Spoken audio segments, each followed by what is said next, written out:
नमस्कार। आज हम दिल की सेहत पर बात करने वाले हैं और एक खास बिना ऑपरेशन वाले इलाज पर भी। ईईसीपी। हमारे पास इससे जुड़ी कुछ जरूरी जानकारी है। बिल्कुल। और ये बहुत ज़रूरी विषय है। अक्सर होता क्या है जब किसी को पता चलता है कि उनके दिल की नसों में मतलब आर्टरीज में कोई रुकावट है, ब्लॉकेज है। हाँ, तो फौरन डॉक्टर या तो स्टेंट डालने की बात करते हैं या फिर बाईपास सर्जरी की। जी। और ये सुनते ही जाहिर है चिंता होती है, घबराहट होती है, एक डर सा बैठ जाता है कि कहीं कहीं हार्ट अटैक ना आ जाए। और लगता है कि बस अब तो ऑपरेशन ही कराना पड़ेगा, हम्म। यही एकमात्र रास्ता है। पर क्या ये सच है? क्या ये सर्जरी वाकई हार्ट अटैक का खतरा कम कर देती है? ये बड़ा सवाल है, क्योंकि दुनिया भर में जो बड़ी बड़ी रिसर्च हुई हैं वो कुछ और ही इशारा कर रही हैं। तो फिर सवाल उठता है कि अगर सर्जरी नहीं तो फिर क्या? कोई और विकल्प है? यहीं पर बात आती है ईईसीपी की। इसका पूरा नाम है enhanced external counter pulsation. EECP. हाँ, ये एक ऐसा इलाज है जिसने सच में लाखों लोगों की मदद की है। तो आज हम इसी ईईसीपी को समझने की कोशिश करेंगे, एकदम आसान भाषा में, कि भाई ये है क्या भला, कैसे काम करती है, और ये जो ऑपरेशन वाले तरीके हैं, स्टेंट और बाईपास, उनसे ये कैसे अलग है। बिल्कुल। इसके फायदे क्या हैं, कौन इसे करा सकता है, कौन नहीं, जो आम सवाल लोगों के मन में होते हैं, उन पर भी बात करेंगे। चलिए तो शुरू करते हैं। सबसे पहले ये ईईसीपी, ये होता क्या है आखिर? देखिए, ईईसीपी जैसा कि इसके नाम में ही है, एक्सटर्नल यानी बाहरी। ये शरीर के बाहर से किया जाने वाला इलाज है। बाहर से? हाँ, और सबसे सबसे ज़रूरी बात यह है कि ये पूरी तरह नॉन सर्जिकल है, मतलब कोई चीर-फाड़ नहीं। अच्छा, कोई ऑपरेशन नहीं? कोई ऑपरेशन नहीं, कोई इंजेक्शन नहीं लगता, शरीर में कोई स्टेंट या कोई चीज़ डाली नहीं जाती। अरे वाह, बिना चीर फाड़ के। तो फिर ये काम कैसे करता है, मतलब शरीर के बाहर से दिल को कैसे फायदा पहुंचा सकता है? तरीका सुनने में बड़ा अजीब लग सकता है, पर काफ़ी सीधा है। मरीज को एक आरामदायक बिस्तर पर लिटाया जाता है। ठीक है। फिर उनके पैरों पर, मतलब पिंडलियों पर, जांघों पर और कूलों के पास ऐसे कफ बांध दिए जाते हैं। हम्म। ये कफ वैसे ही होते हैं जैसे ब्लड प्रेशर नापने वाली मशीन में होते हैं ना। हाँ हाँ, वो पट्टे जैसे। बिल्कुल। बस ये थोड़े बड़े होते हैं। अब ये कफ एक कंप्यूटर से जुड़े होते हैं और वो कंप्यूटर इन्हें एक खास तरतीब में फुलाता और पिचकाता है। फुलाता और पिचकाता है पैरों पर? जी। हवा भरती है, फिर निकल जाती है, और ये सब दिल की धड़कन के साथ बिल्कुल तालमेल में होता है, एक रिदम में। लेकिन पैरों पर कफ बांधकर फुलाने पिचकाने से दिल का क्या लेना देना, ये समझ नहीं आया। अच्छा सवाल है। देखिए, जब ये कफ तरतीब से नीचे से ऊपर की तरफ दबते हैं, तो ये क्या करते हैं, ये पैरों में जमा खून को जोर से ऊपर यानी दिल की तरफ धकेलते हैं। अच्छा, खून को ऊपर भेजते हैं। हाँ, और ये धक्का ठीक उस वक्त लगता है जब दिल धड़कने के बाद फैल रहा होता है, मतलब आराम कर रहा होता है। इसे डायस्टोल कहते हैं। ठीक है, जब दिल रिलैक्स मोड में है। बिल्कुल। तो उस वक्त दिल की अपनी नसों में, जिन्हें कोरोनरी आर्टरीज कहते हैं, खून का दबाव बढ़ जाता है, ज्यादा खून पहुंचता है। और इससे सबसे बड़ा फायदा क्या होता है? सबसे बड़ा फायदा वो ये है कि दिल के अंदर ही बहुत सारी बारीक बिल्कुल महीन नसें होती हैं, जो आमतौर पर बंद रहती हैं या बहुत कम काम करती हैं। सोई हुई नसें कह लीजिए। अच्छा, बैकअप जैसे। हाँ, एक तरह से कुदरत का बैकअप सिस्टम। डॉक्टर इन्हें कोलैटरल वेसल्स कहते हैं। तो जब ईईसीपी से दिल की नसों में खून का दबाव बढ़ता है, तो ये सोई हुई नसें धीरे धीरे खुलने लगती हैं, या कई बार नई नसें बनने भी लगती हैं। अरे, मतलब शरीर खुद ही नए रास्ते बना लेता है। बिल्कुल। इसी को कहते हैं नेचुरल बाईपास, कुदरती बाईपास। मतलब अगर मुख्य नस में कहीं रुकावट है भी, तो खून को आगे जाने के लिए ये नए कुदरती रास्ते मिल जाते हैं। नेचुरल बाईपास, कुदरती बाईपास, ये सुनने में तो बहुत ही अच्छा लग रहा है। इसे थोड़ा और आसान करके समझा सकती हैं, कोई उदाहरण देकर? ये बनता कैसे? जरूर जरूर। सोचिए, जैसे किसी शहर में मेन सड़क है और उस पर भयंकर ट्रैफिक जाम लग गया है। हाँ, रोज की बात है। हाँ, तो आप क्या करते हैं, जाम से बचने के लिए आप अंदर की छोटी छोटी गलियों से, शॉर्टकट से निकल जाते हैं ना। बिल्कुल, कोई और रास्ता ढूंढते हैं। बस ईसीपी यही करता है। मान लीजिए दिल की मुख्य नस, वो मेन सड़क में ब्लॉकेज है, जाम है।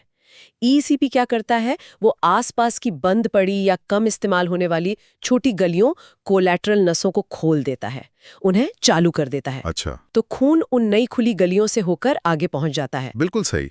दिल के उस हिस्से तक पहुंच जाता है जहां पहले ब्लॉकेज की वजह से ठीक से नहीं पहुंच पा रहा था। एक और उदाहरण ले। हाँ, बताइए। मान लीजिए एक बड़ी नदी है जिससे खेतों में पानी जाता है। अगर नदी में कहीं रुकावट आ जाए तो पानी आगे नहीं जाएगा, खेत सूख जाएंगे। हाँ, लेकिन अगर उस नदी के साथ साथ छोटे छोटे नाले भी हों और हम उन नालों को खोल दें, तो पानी उन नालों से होकर खेतों तक पहुंच जाएगा। यहाँ नदी मुख्य धमनी है, रुकावट ब्लॉकेज है, और वो छोटे नाले कोलैटरल नसें हैं। ईईसीपी उन नालों को खोलता है। कमाल है। मतलब शरीर के अंदर ही रास्ते मौजूद हैं, बस उन्हें जगाने की जरूरत है। एग्जैक्टली। और क्योंकि ये शरीर के अपने कुदरती रास्ते हैं, ये ज्यादा टिकाऊ होते हैं, कृत्रिम नहीं है। और इसका असर क्या होता है मरीज पर? सीधा असर। मरीज को जो सीने में दर्द होता है, जिसे एंजाइना कहते हैं, उसमें आराम मिलता है। सांस जो फूलती थी वो कम हो जाती है।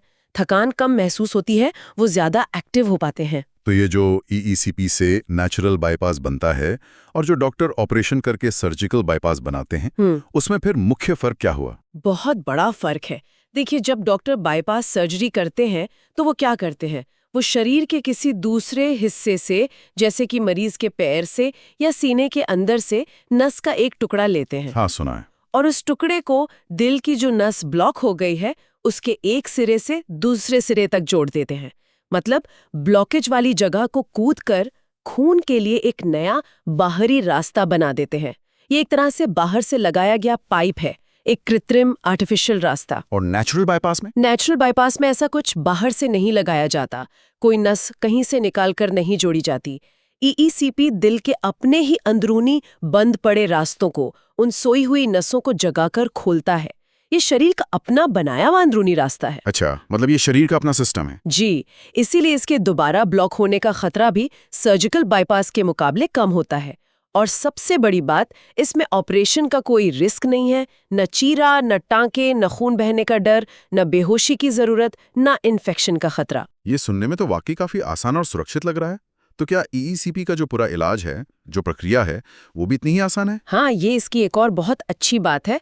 सबसे पहले मरीज को अस्पताल में भर्ती होने की जरूरत ही नहीं पड़ती। अच्छा। एडमिट नहीं होना पड़ता। नहीं। ये ओपीडी बेसिस पर, मतलब क्लिनिक में होने वाला इलाज है।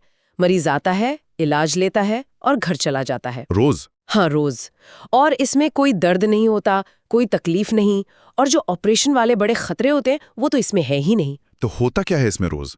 कितना टाइम लगता है? मरीज को रोजाना क्लिनिक आना होता है और सिर्फ 1 घंटे के लिए ये थेरेपी लेनी होती है। सिर्फ 1 घंटा? हाँ, सिर्फ 1 घंटा। पूरा कोर्स जो है वो आमतौर पर करीब 35 से 40 घंटे का होता है।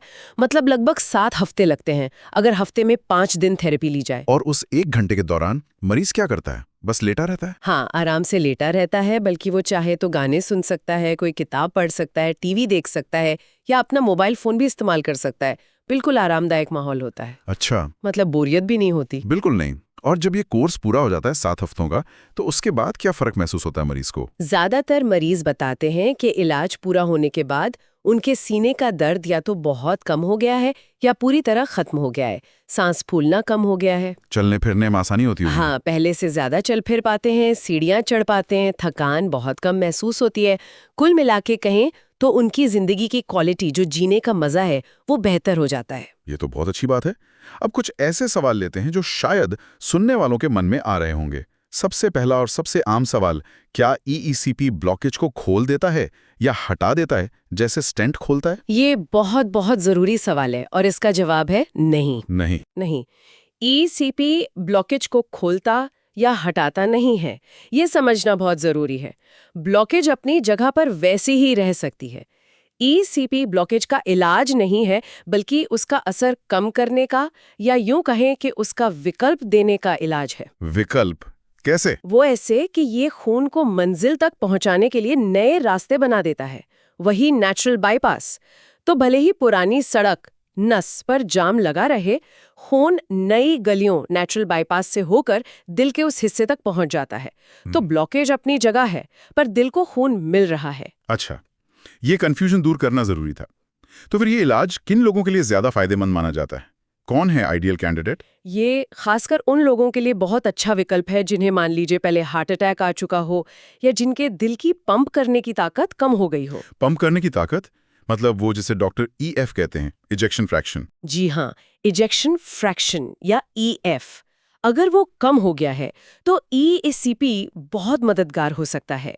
ये उनके लिए भी एक बहुत अच्छा ऑप्शन है जिन्हें डॉक्टर ने स्टेंट या बाईपास सर्जरी की सलाह दी हो, लेकिन वो किसी वजह से ऑपरेशन नहीं करवाना चाहते, जैसे डर की वजह से या खर्च की वजह से। हाँ, या फिर वो मरीज जिनमें ऑपरेशन का खतरा ही बहुत ज्यादा हो, जैसे किसी की उम्र बहुत ज्यादा है या उन्हें किडनी की या फेफड़ों की कोई और गंभीर बीमारी है जिससे सर्जरी करना रिस्की है, उनके लिए ईसीपी एक वरदान जैसा हो सकता है। आपने अभी दिल की पंप करने की ताकत यानी ईएफ की बात की।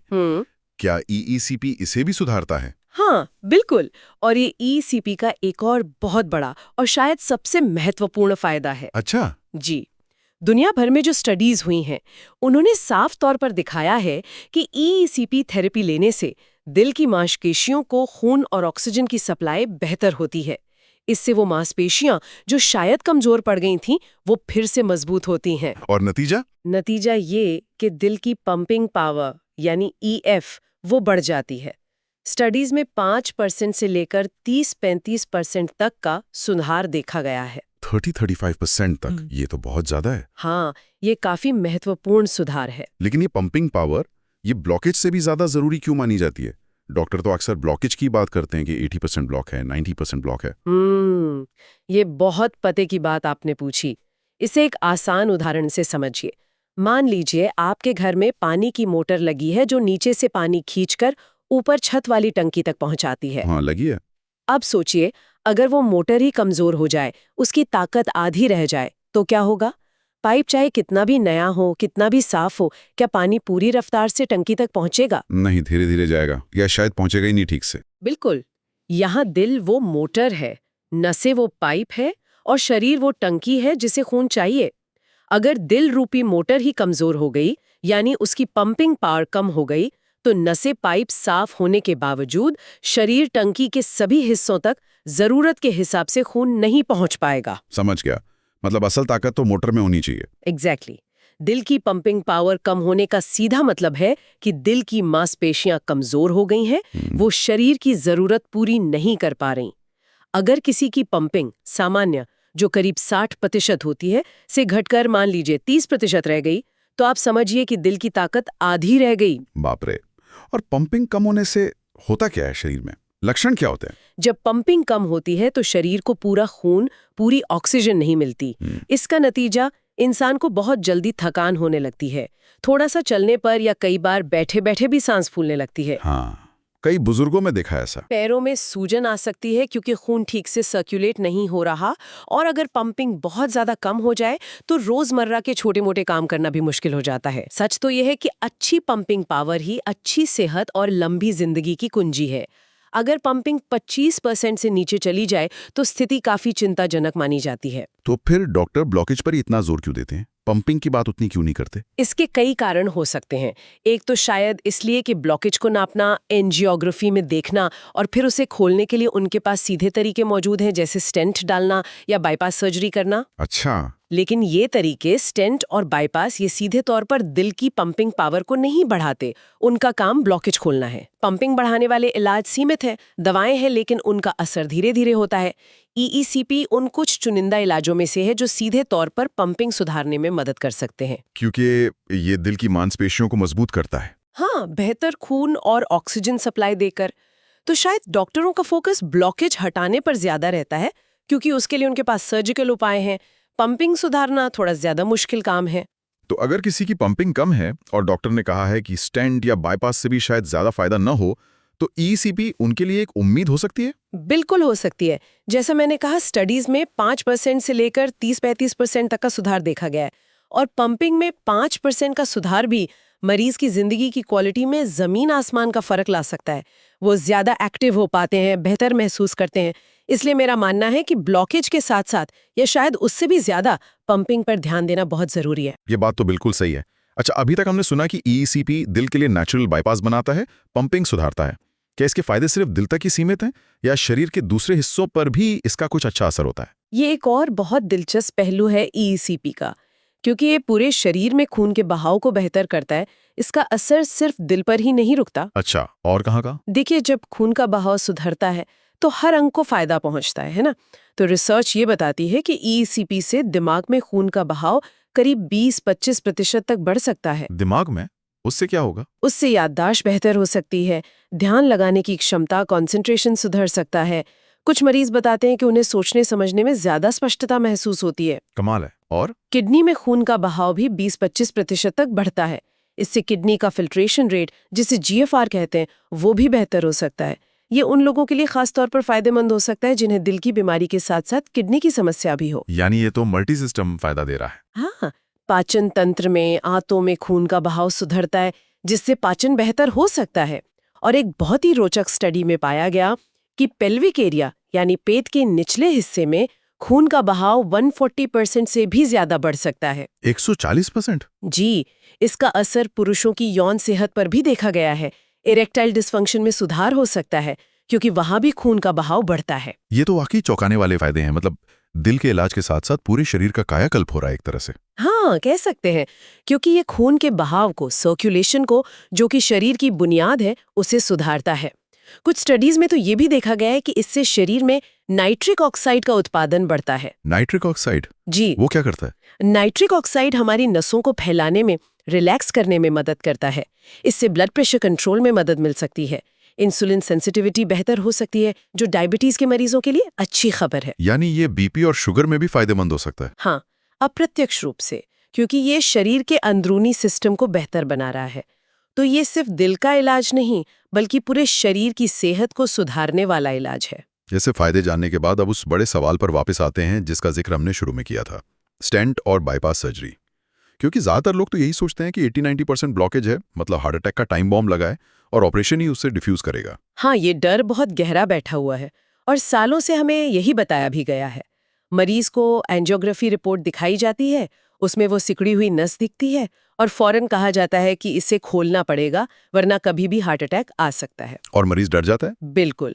लेकिन जैसा मैंने पहले कहा, पिछले लगभग 20-25 सालों में दुनिया भर में बहुत बड़ी, बहुत अच्छी क्वालिटी की रिसर्च हुई है, हजारों लाखों मरीजों पर, और उन्होंने बार बार लगातार एक ही नतीजा दिखाया है जो शायद थोड़ा चौंकाने वाला है। क्या नतीजा? नतीजा ये कि अगर मरीज की हालत स्थिर है, मतलब उसे उस वक्त अक्यूट हार्ट अटैक नहीं आ रहा है, वो स्टेबल है, तो ऐसे मरीजों में सिर्फ दवाइयाँ और जीवन शैली में बदलाव जैसे खान-पान, वर्जिश उतने ही असरदार है जितने की स्टेंट या बाईपास सर्जरी। किस चीज में?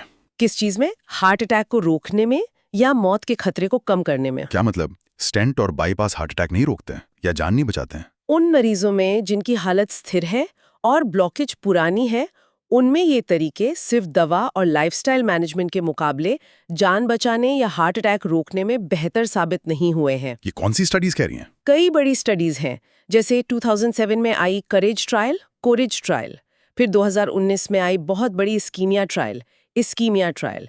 इन सब ने यही दिखाया कि स्टेंट या बाईपास वाले ग्रुप और सिर्फ दवा लाइफस्टाइल वाले ग्रुप में हार्ट अटैक या मौत की दर में कोई खास फर्क नहीं था। लेकिन दर्द तो कम होता होगा ना स्टेंट से? हाँ, ये बात सही है। स्टेंट या बाईपास से सीने के दर्द, एंजाइना में आराम ज्यादा जल्दी और ज्यादा मिल सकता है उन मरीजों में जिन्हें बहुत ज्यादा दर्द होता हो। लेकिन यहाँ भी एक मजेदार स्टडी है, ऑर्बिटा ट्रायल। उसमें क्या था? उसमें डॉक्टरों ने कुछ मरीजों को असली स्टेंट लगाया और कुछ को सिर्फ स्टेंट लगाने की प्रक्रिया की, पर स्टेंट डाला नहीं। इसे शैम प्रोसीजर कहते हैं और मरीज को पता नहीं था कि उसे असली स्टेंट लगा है या नहीं। अच्छा, ब्लाइंडेड ट्रायल। हाँ, और नतीजे में पाया गया कि दोनों ग्रुप्स के मरीजों के सीने के दर्द में लगभग बराबर आराम मिला। मतलब शायद स्टेंट से ज्यादा उस प्रक्रिया का या प्लेसिबो इफेक्ट का असर था दर्द कम होने में। ये तो बहुत ही अजीब बात है। अगर रिसर्च पिछले 15-20 साल से ये कह रही है, तो फिर इतने स्टेंट और बाईपास ऑपरेशन क्यों होते हैं हर साल लाखों? इसके कई जटिल कारण हो सकते हैं। एक तो जैसा हमने कहा, मरीज और डॉक्टर दोनों के मन में वो ब्लॉकेज खोलने का एक आग्रह होता है। लगता है कि रुकावट दिख रही है तो उसे हटाना ही इलाज है। हाँ, एक मनोवैज्ञानिक दबाव होता है। बिल्कुल। दूसरा शायद आर्थिक पहलू भी हो सकता है। स्टेंट और बाईपास महंगे प्रोसीजर है, इनसे अस्पतालों और डॉक्टरों को सीधा बड़ा रेवेन्यू मिलता है। EECP या सिर्फ दवा का मैनेजमेंट उतना फायदेमंद नहीं होता आर्थिक रूप से। और तीसरा, शायद पुरानी सोच और प्रैक्टिस को बदलना मुश्किल होता है। हाँ, मेडिकल सिस्टम में बदलाव धीरे धीरे आता है। भले ही रिसर्च कुछ कह रही हो, उसे प्रैक्टिस में आने में समय लगता है। और ये भी ध्यान रखना जरूरी है कि स्टेंट या बाईपास के अपने रिस्क भी हैं। प्रक्रिया के दौरान भी दिक्कतें आ सकती हैं और ये रास्ते भी हमेशा खुले नहीं रहते, इनमें भी दोबारा ब्लॉकेज आ सकती है। ये जानकारी तो वाकई सोचने पे मजबूर करती है कि हम इलाज से क्या चाहते हैं। अब आते हैं EECP की मान्यता पर, क्योंकि कई लोग सोच सकते हैं कि ये कोई ऑल्टरनेटिव थेरेपी टाइप तो नहीं। क्या ये भरोसेमंद इलाज है? दुनिया में ऐसे पहचान मिली है? हाँ, ये सवाल भी बहुत जरूरी है और इसका जवाब है हाँ। ईईसीपी एक पूरी तरह मान्यता प्राप्त और भरोसेमंद इलाज है। ये कोई नीम हकीमी या एक्सपेरिमेंटल चीज नहीं है। कहाँ से मान्यता प्राप्त है? इससे अमेरिका की सबसे बड़ी और सख्त मानी जाने वाली स्वास्थ्य संस्था US FDA, US food and drug administration ने बाकायदा मंजूरी दी हुई है। FDA अप्रूव्ड है? किस चीज के लिए? क्रॉनिक स्टेबल अंजाइना, लंबे समय से चला आ रहा सीने का दर्द और हार्ट फेलियर, जब दिल की पंपिंग कम हो जाती है, के इलाज के लिए एफडीए ने इसे अप्रूव किया है। भारत में भी स्वास्थ्य मंत्रालय के तहत आने वाले DGHS, directorate general of health services ने इसे मान्यता दी है। और क्या दुनिया के बड़े-बड़े मेडिकल संस्थान इसे इस्तेमाल करते हैं? बिल्कुल, दुनिया के कई बहुत प्रतिष्ठित मेडिकल सेंटर जैसे अमेरिका का मेयो क्लिनिक है, क्लीवलैंड क्लिनिक है, हार्वर्ड मेडिकल स्कूल से जुड़े अस्पताल हैं, इन जगहों पर ईसीपी का इस्तेमाल होता है और इस पर लगातार रिसर्च भी चलती रहती है। अच्छा। American art association AHA, American college of cardiology ACC जैसी संस्थाओं के गाइडलाइंस में भी कुछ खास तरह के मरीजों के लिए ईसीपी की सिफारिश की जाती है। यूरोप में, चीन में, कई और देशों में भी इसका काफी इस्तेमाल होता है। तो ये कोई नई या अकेली चीज नहीं है, ये एक स्थापित और सुरक्षित इलाज है। तो फिर वही सवाल घूम फिर कर आता है, अगर ये इतना स्थापित है, सुरक्षित है, फायदेमंद है, FDA अप्रूव्ड है, बड़े अस्पतालों में इस्तेमाल होता है, तो फिर ज्यादातर डॉक्टर इसके बारे में मरीजों को बताते क्यों नहीं, या इसे स्टेंट बाईपास से पहले एक विकल्प के तौर पर क्यों नहीं रखते? ये एक मुश्किल सवाल है और इसके शायद कई जवाब हैं। कोई एक वजह नहीं है। क्या हो सकती है वजह? पहली वजह तो हो सकती है जानकारी की कमी या लैक ऑफ अवेयरनेस।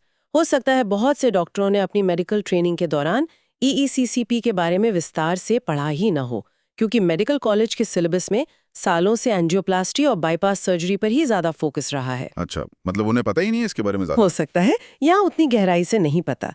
दूसरी वजह, जैसा हमने पहले भी इशारा किया, शायद आर्थिक हो सकती है, फाइनेंशियल एंगल। पैसा? देखिए, स्टेंट डालना या बाईपास करना लाखों रुपए का प्रोसीजर होता है। इससे अस्पतालों और डॉक्टरों को सीधा और बड़ा आर्थिक लाभ होता है। ईईसीपी का पूरा कोर्स उसकी तुलना में काफी सस्ता पड़ता है, तो शायद एक आर्थिक अनिच्छा भी हो सकती है इसे प्रमोट करने में। हितों का टकराव जिसे कहते हैं। कह सकते हैं। तीसरी वजह मरीज की अपनी सोच भी हो सकती है। वो कैसे? मरीज जब सुनता है कि ब्लॉकेज है तो वो उसे खुलवाना चाहता है। उसे लगता है स्टेंट या सर्जरी ही असली इलाज है। ईईसीपी क्योंकि वो ब्लॉकेज खोलता नहीं, सिर्फ नए रास्ते बनाता है, तो मरीज को शायद वो उतना प्रभावशाली न लगे, तो डॉक्टर भी शायद वही सुझाते हैं जो मरीज सुनना या करवाना चाहता है। हाँ, ये भी हो सकता है। और एक और बात, जो पूरी सर्जरी और स्टेंट की इंडस्ट्री है वो बहुत बड़ी और स्थापित है। उसके सामने एक नॉन सर्जिकल, तुलनात्मक रूप से कम खर्चीले इलाज को अपनी जगह बनाना थोड़ा मुश्किल होता है। कभी-कभी कुछ डॉक्टर्स इसके बारे में नेगेटिव क्यों बोलते हैं? कहते हैं ये काम नहीं करता या बेकार है। हाँ, ऐसा भी सुनने में आता है। इसके पीछे भी वही कारण हो सकते हैं, या तो उन्हें वाकई पूरी जानकारी नहीं है, या वो पुरानी रिसर्च के आधार पर बोल रहे हैं, या फिर वही हितों का टकराव वाली बात। लेकिन जैसा हमने देखा, ग्लोबल रिसर्च और FDA जैसी संस्थाओं की मान्यता इसकी प्रभावशीलता और सुरक्षा को साबित करती है। तो कुल मिला के आप कह रही हैं कि ईसीपी उन लोगों के लिए वाकई एक बहुत अच्छा रास्ता हो सकता है जो या तो ऑपरेशन नहीं कराना चाहते या जिनके लिए ऑपरेशन बहुत खतरनाक है। बिल्कुल, जिनके लिए ऑपरेशन रिस्की है, जो सर्जरी से बचना चाहते हैं, जिनके दिल की पंपिंग कमजोर है, ये बहुत महत्वपूर्ण है, या जिन्हें दवाओं के बावजूद सीने में दर्द या सांस फूलने की तकलीफ बनी रहती है। इन सब मरीजों के लिए ईसीपी एक बेहतरीन, सुरक्षित, बिना ऑपरेशन वाला और असरदार तरीका है दिल की मदद करने का और जिंदगी को बेहतर बनाने का। हाँ, और ये पंपिंग पावर शायद ब्लॉकेज से भी ज्यादा जरूरी है लंबी और सेहतमंद जिंदगी के लिए। को ठीक करने के, मुश्किलों से निपटने के अपने ही तरीके होते हैं, जैसे ये नेचुरल बाईपास बनाने की क्षमता। बस हमें उन्हें सही तरह से जगाने की जरूरत है।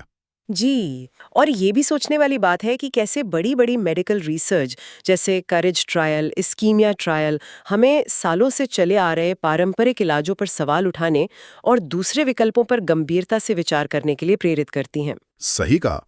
हमें ये जरूर सोचना चाहिए कि जब हम किसी इलाज के बारे में फैसला ले रहे हैं तो हमारा असली लक्ष्य क्या है। क्या सिर्फ एक रिपोर्ट में दिख रही ब्लॉकेज को ठीक करना, या इंसान की पूरी सेहत, उसकी जिंदगी की क्वालिटी और उसकी उम्र को बेहतर बनाना? बिल्कुल। आज की इस पूरी बातचीत के बाद एक सवाल शायद हम सबके मन में रहना चाहिए। जब हम अपनी या अपनों की सेहत के बारे में कोई बड़ा फैसला लेते हैं, तो क्या हम सिर्फ रास्ता खोलने या रुकावट हटाने पर ही सारा ध्यान लगा देते हैं, या हम शरीर की अपनी अंदरूनी ताकत को बढ़ाने के बारे में भी सोचते हैं? बहुत जरूरी सवाल है। क्या हमें अपनी सेहत से जुड़ी जानकारी और सलाह के लिए सिर्फ एक ही स्रोत या एक ही तरह की सोच पर निर्भर रहना चाहिए, या हमें अपनी तरफ से भी अलग-अलग विकल्पों, नई रिसर्च और अलग-अलग विशेषज्ञों की राय को जानने और समझने की कोशिश करनी चाहिए? शायद अगली बार जब सेहत से जुड़ा कोई बड़ा फैसला लेना हो, तो ये सवाल हमें एक ज्यादा संतुलित और सही रास्ता चुनने में मदद कर सकते हैं। बिल्कुल सही कहा, जानकारी ही बचाव है। तो आज के लिए बस इतना ही। उम्मीद है ईईसीपी के बारे में ये जानकारी हमारे सुनने वालों के लिए उपयोगी साबित होगी। धन्यवाद।